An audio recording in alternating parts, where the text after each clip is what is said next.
Hello students and welcome back to the channel Siraj Shaikh D Siraj. Investment accounting का lecture number 3 होगा जिसे हम cover करने वाले नए points of investment accounting. Start करेंगे आज का क्लास।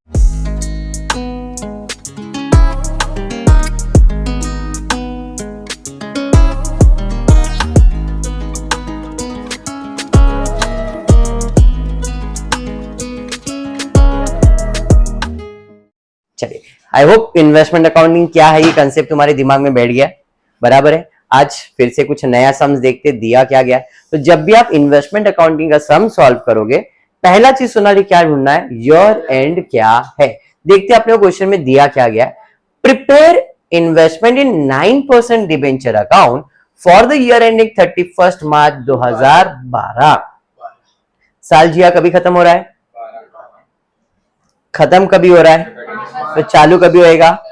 तो अपने को वर्किंग में सबसे पहला अप्रैल से लेके मार्च का कैलेंडर बनाना है। तो यहाँ पे अप्रैल, मई, जून, जुलाई, अगस्त, सितंबर, अक्टूबर, नवंबर, दिसंबर, जनवरी, फरवरी, मार्च।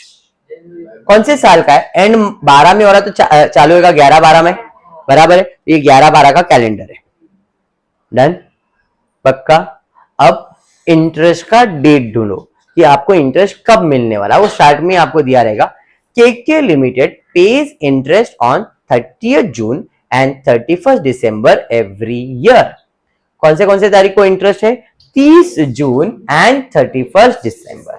तो 30 जून मतलब यहां पे एंड 31st दिसंबर मतलब यहां पे, बराबर।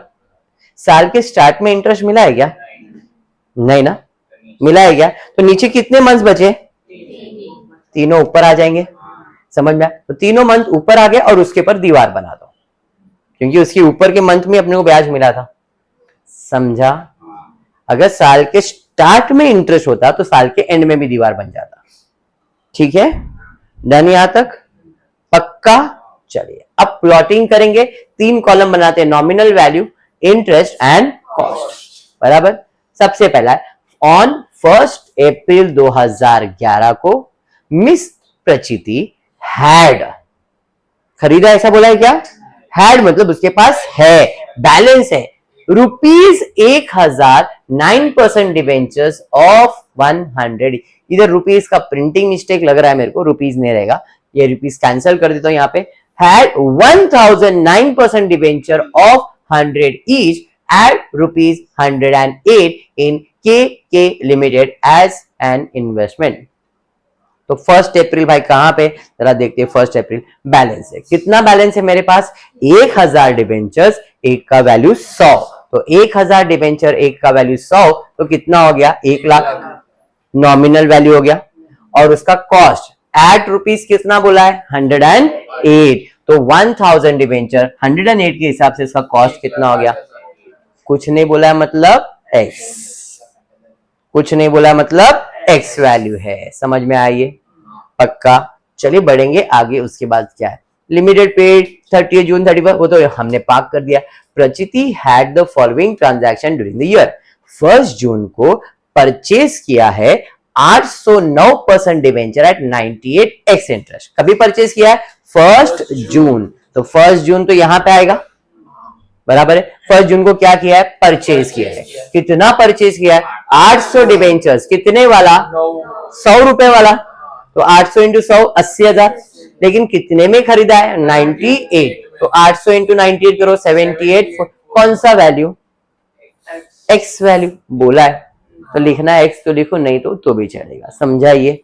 आगे बढ़िए। उसके बाद 1 दिसंबर को बेचा है, 1 दिसंबर को बेचा है। तो 1 दिसंबर को सेल्स किया है। कितना सेल्स किया है? 900 डिबेंचर्स, एक का वैल्यू 100 के हिसाब से 90,000, बट बेचा कितने में? 105 एक्स इंटरेस्ट। तो 900 इंटू 105 कितना हो गया? 94,500 एक्स इंटरेस्ट। और कुछ नहीं, झाला सम। अभी इंटरेस्ट और बैलेंस भी निकाल लेंगे। तो पहले बैलेंस निकाल लेते। 31 मार्च को कितना बैलेंस है? बताओ कितना बैलेंस है? पहला कितना था मेरे पास? 1000 था। फिर और 800 परचेज किया तो आया 1800। 1800 में से कितना बेच दिया? 900। तो बैलेंस कितना आएगा? समझ में आया क्या? क्या हो गया भाई, बैक हो गया? अच्छा, ये क्लियर। यहां पे कितना है बैलेंस? 900, बराबर। यहाँ पे 900 बैलेंस है, कितने वाला 100, तो हो गया 90, बट उसका कॉस्ट मालूम है क्या, वो हम लोग एंड में फाइंड करते हैं। अब इंटरेस्ट का कॉलम, इंटरेस्ट के लिए क्या करेंगे, उस डेट पे जाएंगे और दीवार तक देखेंगे। तो पहला है बैलेंस, कौन से तारीख को बैलेंस है, 1 अप्रैल। ऊपर देखो कितना मंथ दिख रहा है, कितना परसेंट है ये, तो 1 लाख के ऊपर 9% कैलकुलेट करो, 1 लाख के ऊपर 9% कैलकुलेट, 9000 आएगा। अभी 9000 पूरे साल का आया है, मुझे कितने मंथ्स के लिए निकालना है, 3 मंथ्स के लिए। तो देखो कितना आ रहा है, समझ में आ गया कैसे कैलकुलेट हुआ, समझा, लिख के बताऊं क्या, 100%। Interest is always calculated on nominal value. Okay, ठीक है, चलिए बढ़ेंगे आगे आगे आगे। परचेज आ गया, कौन सी तारीख को, 1 जून को। 1 2 3 4 5, ये दीवार नहीं, दीवार ऊपर है ना, तो 1 जून है, तो जून तो काउंट नहीं होगा। 1 2 3 4 5, 1 जून तो जून नहीं काउंट होगा, उसके ऊपर के मंथ। तो कितना, 80,000 पे 9%, कितने मंथ्स के लिए, 5, 1 2 3 4 5, तो 80,000 पे 9% 5 मंथ्स के लिए आया 3,000। फिर आगे बढ़ रहे आगे बढ़ रहे, ये आ रहा है, ये नहीं आ रहा है, दीवार आ रहा है। तो इस दीवार पे आपको बैलेंस देखना पड़ेगा, कितना है, 1000 और 800, 1800। In short 1 lakh plus 80, 1,80,000 balance है। तो इंटरेस्ट 1,80,000 पे कैलकुलेट होगा। तो 1,80,000 पे कितना परसेंट, 9%। कितने मंथ्स के लिए, कितने मंथ्स के लिए, 6। क्योंकि ब्याज कब मिल रहा है तुमको, 30 जून को ना, 30 जून को मिल रहा है, तो जून का महीना भी काउंट होगा। 1 2 3 4 5 6, तो 1,80,000 के ऊपर 9%, 6 डिवाइड बाय 12 करोगे, कितना आ रहा है भाई, समझा। फिर तारीख तारीख तारीख पे तारीख, दिसंबर का तारीख आया, दिसंबर 1 दिसंबर आया है, तो 1 2 3 4 5, ऊपर दीवार आ गया। तो 90,000 के ऊपर 9% निकालो, कितने मंथ्स के लिए, 5 महीने के लिए, तो इंटू 5 डिवाइड बाय 12, समझ में आ गया। फिर तारीख पे तारीख दीवार आ गया। अब इधर तक मेरे पास 1,80,000 था, मतलब 1800 डिवेंचर्स था। 1,80,000 में से गया कितना, 90, तो इधर बैलेंस कितना आएगा, 90। तो 90,000 पे 9%, कितने मंथ्स के लिए, दिसंबर भी काउंट होगा ना, अभी 31 है, तो 1 2 3 4 5 6, अरे समझा। तो 90,000 के ऊपर 9%, कितने मंथ्स के लिए, 6 महीने के लिए, कितना आ रहा है देखो, अरे समझा। आगे बढ़ेंगे आगे बढ़ेंगे आगे बढ़ेंगे, कोई तारीख है क्या, नहीं, सीधा बैलेंस आ रहा है। तो बैलेंस के ऊपर 90,000 पे कितने मंथ्स का इंटरेस्ट, 1 2, 31 मार्च है, तो मार्च भी काउंट होगा, 31 मार्च है, फेब है और जैन है, तो 90,000 के ऊपर 9%, 3 मंथ्स के लिए कैलकुलेट करो, समझा, अरे समझा। हाँ, ये करने के बाद अब इसका कॉस्ट निकालने के लिए नया वर्किंग बनाएंगे, nominal value cost value. Purchase है तो प्लस, सेल्स है तो माइनस, एक एक करके स्टार्ट से। सबसे पहला बैलेंस है, कितना बैलेंस है, कॉस्ट कितना है, एक्स वैल्यू डायरेक्टली 1,08,000 बराबर, तारीख पे तारीख परचेज किया, परचेज किया तो अपन इसके अंदर ऐड करेंगे, कितना परचेज किया, 80,000 का परचेज किया। वैल्यू कितना है, 78, कुछ नहीं बोला, मतलब एक्स वैल्यू है, डायरेक्टली 78,400, अरे बराबर। फिर सर बेचने वाले, तो जब भी बेचने वाले पहले टोटल कर लो, तो टोटल करो कितना आया, 1,80,000, और इधर आ रहा है 1,86,400। अब कितना बेचना है मुझे, तो बेचना है तो पहले टोटल करने का, फिर बेचने का, कितना बेचने का है, 90,000। कितने में, सर इतने में नहीं, ये सेलिंग प्राइस है, और हम अभी क्या निकाल रहे हैं, कॉस्ट प्राइस। कैसे निकालेंगे, मेरे पास 1,80,000 का इन्वेस्टमेंट था, जिसका कॉस्ट कितना था, 1,86,400, उसमें से मैं 90,000 का बेच रहा हूं, तो उसका कॉस्ट कितना, क्रॉस मल्टीप्लाई करेंगे कि 80,000 का कॉस्ट है 186, तो 90,000 का कॉस्ट कितना, इसका हाफ हो जाएगा, सीधा सीधा 93,200, समझा, अरे समझा। तो ये इस प्रोडक्ट का कॉस्ट प्राइस है, ये उसका सेलिंग प्राइस है, ये उसका कॉस्ट प्राइस है। बेच दिया तो माइनस कर दो, बचा कितना, 90,000, और उसका वैल्यू भी सेम आएगा 93,400। अरे समझा। अब यही वैल्यू आपको इधर इसका बैलेंस में लिख देने का है। समझ में आया क्या? 93,200। Any doubt? पक्का समझा? समझा? हाँ। ये हो जाने के बाद जब भी आप सेल्स करोगे तो प्रॉफिट एंड लॉस का कैलकुलेशन करोगे, तो calculation of profit and loss, cost कितना था 93,000, सेल कितने में किया 94,500, प्रॉफिट हुआ के लॉस? प्रॉफिट कितने का प्रॉफिट हुआ भाई? 1300। डन विद द सम। समझ में आया? ये प्रॉब्लम टैली हो जाएगा। क्यों? बुक वैल्यू ही लिख रहे ना अपन इधर, तो कोई मार्केट प्राइस फिक्स प्राइस कुछ है क्या? तो जितना अपना कॉस्ट आया था हमने हमारा बैलेंस का भी उतना ही आंसर रखा है, मतलब प्रॉब्लम टैली होएगा, कुछ भी डिफरेंस नहीं आएगा। समझा? अगर मार्केट प्राइस रहता है और हम मार्केट प्राइस लिखते हैं तो प्रॉब्लम टैली नहीं होता है, डिफरेंस आता है। सम क्लियर हुआ अभी? चलिए पोस्टिंग करते हैं। लेजर 12% डिबेंचर कॉपी पेस्ट चाहिए, ये 9% डिबेंचर हो जाएगा। 12% नहीं, कितना परसेंट?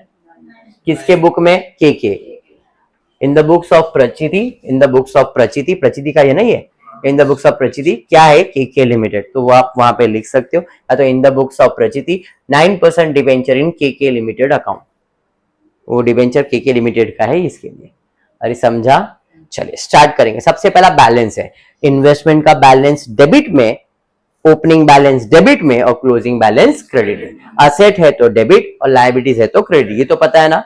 तो इन्वेस्टमेंट मेरा असेट है तो असेट में बैलेंस मतलब डेबिट में जाएगा। कौन से तारीख को है? 1 अप्रैल। तो 1 अप्रैल टू बैलेंस ब्रॉट डाउन 1,02,250, 1,08,000। इसमें कोई डाउट?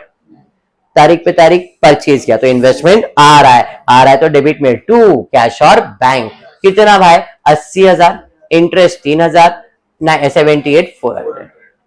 फिर तारीख पे तारीख, तारीख पे तारीख सेल्स, तारीख पे तारीख बैलेंस आ रहा है, दीवार आ रहा है ना, तो ब्याज मिलेगा, इंटरेस्ट मिलेगा, तो इन्वेस्टमेंट अकाउंट क्या हो जाएगा? क्रेडिट। तो 30 जून को बाय बैंक इंटरेस्ट की कॉलम में 8,100।